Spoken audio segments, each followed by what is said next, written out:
If you're like many gardeners, you like to bring in the butterflies, you like to attract them. It's so pretty, you know, there's kind of some of the action that's in the landscape. Well, you're going to put out the food for them. That'll be some plants that the larva stage can chew on. You're going to put out the flowers so the butterflies can come in. So what else can you do? Well, Jennifer Ramos from our Florida Yards and Neighborhoods program is here and going to help us with what? With a butterfly puddling station. Okay, I'm game for this. Tell us about, I mean, I know a little bit about them, but what does it do actually? Well, it's a place where butterflies can land and take up minerals and a little bit of moisture. I see. So it's kind of a wet area. Yes. And I guess if it was out in nature, it might be that puddle somewhere or damp Yeah, clay usually like area. a wet patch of sandy dirt. But a lot of people don't want to leave a patch of sandy dirt in their yard. So this is a great way to put it in your yard and have it look pretty. So we're going to make one of these now. Is there a certain spot that you would put something like this in? Well, anywhere near the butterfly plants are perfect. So that way it'll be attractant. Okay, well, let's put it together here. Okay. I've got the water. I'm going to set that off to the side so people can see. Okay, so what are we doing here? You can come So over. we want to go ahead and we want to put sand in the bottom. And not just any kids Any play kind of sand? Yeah, you get this at any hardware How store. about our sandy soil? Some of that. You could use sandy soil as well if you have plenty. Okay, we've done that. Now, And this is just a typical plant base. Yeah, a little saucer. Yes. Okay, so I'm on next, right? Yes. You want me to get my hands dirty? Is that it? Just a little You did bit. the neat thing there. I'm going to be in here I've with got the this. clean sand, you've got the dirty compost. Okay, here I am with the compost. This is just compost that you can make yourself, or you can get it at the garden center. Exactly. Any type of compost will do. Okay, am I piling it on? I mean, am I doing okay? Sure, you can just spread it out over the sand a little bit. There we go. How about that? That looks good. Now, what is this doing?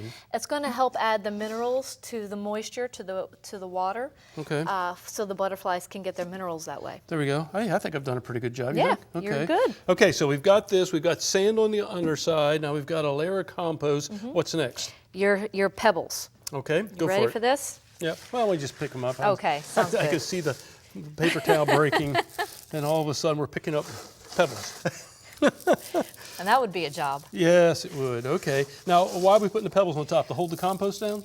It'll help hold the compost in, but it'll give something for the butterflies to land on. Okay.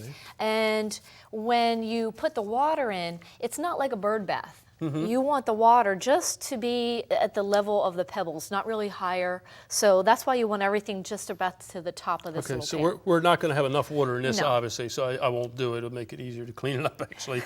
But you put enough water in here so it just gets everything a little bit wet. Correct.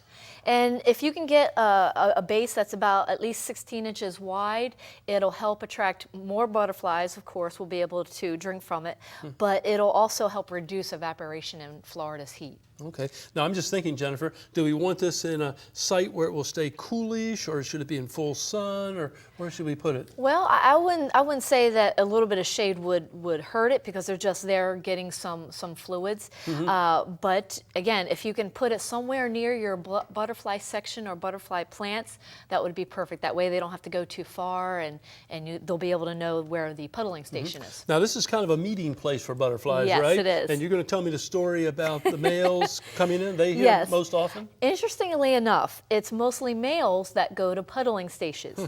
And research has shown the reason why is because the minerals are needed for their reproduction. Oh, I figured it was kind of like gathering around the water cooler or something where the males and Maybe. females meet. I don't know. Okay, so we're going.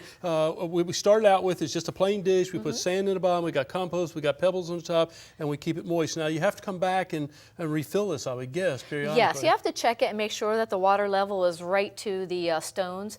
And I'd like to remind you that I'm sure this had a pot that came with it, or that you could put that normally inside of it.